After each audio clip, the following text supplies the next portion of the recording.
Today in our whiteboard conversation, I want to talk about the relationship between involvement and buy-in in your church. There are a whole lot of people that are involved in the life of the church, but the question is, are they bought into the vision? Are they bought into the destination of where you're headed as an organization? And so what I'm going to do today, like most of the conversations I have, I'm going to draw some quadrants for you. There'll be 4 quadrants, and so let's take a look at this. We're going to have the relationship between the buy-in to the vision, and involvement in the ministry. So I'm going to just write the word involve here, involvement and buy-in. And so I'm going to, again, draw 4 quadrants, and we're going to distinguish this through conversations about yes, they're involved, or no, they're not. Or yes, they're bought in, and yes, they're involved, or no, they're not bought in, or no, they're not involved. So let's talk about this for a minute. And what I really think the easiest way to talk about this is, imagine you're on a ship. Imagine you're sailing. You're someone on that ship, and I want you to figure out what you would call yourself based on these 4 quadrants. For example, imagine someone who is bought into the destination that you're headed to. They're also deeply involved in getting you to that destination. What would you call that person on a ship? The answer is you would call that person the crew. He's part of the crew, or she's part of the crew. In a lot of churches, you would call them the servant team, or perhaps those who serve in ministry or in leadership in your church. But they're helping you get to the destination where you want to go. These are the most valuable people on the ship. And you need to thank them and encourage them and build them and train them and do all these different things to make sure that they're taken care of in the life of this ship and the destination where you're headed. There's also another group that's bought into the destination. They want to go where you're going, but they're really not involved in getting you there. What would you call that person? Well, in boat terminology, you call that person a passenger.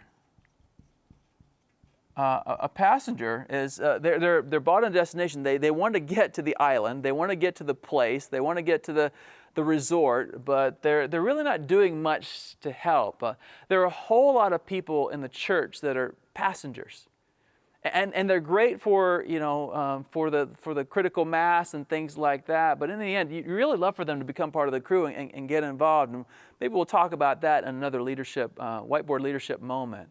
The third group I want to mention is these people who are on the boat that aren't bought into the destination, and they really aren't involved in anything. What would you call a person that was on a ship that really just jumped on board because they didn't have anything else to do? They just kind of showed up.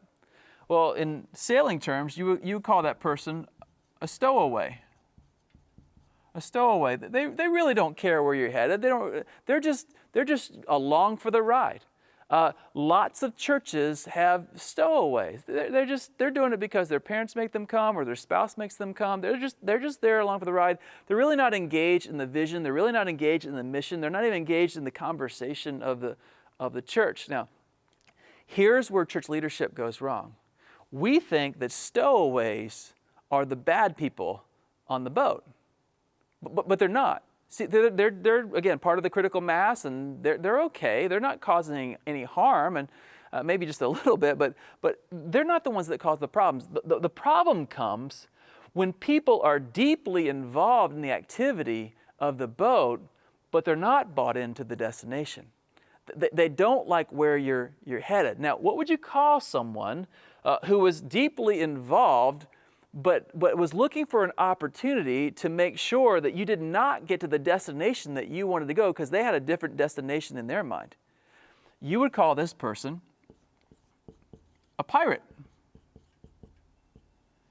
See, the hardest people to deal with in a boat or in a church in this case are those who are deeply involved. They're serving as small group leaders or perhaps even staff or children's ministry workers, but they really don't like the vision. In fact, they'll behind the scenes speak out against it. They'll mumble, and they're going to cause a mutiny eventually. If leadership ever makes a wrong step, does a wrong thing, these are the most dangerous people.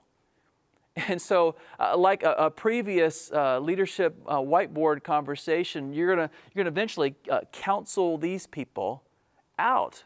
You're gonna make them, in a sense, walk the plank. Otherwise, one day when you mess up, they'll make you walk the plank.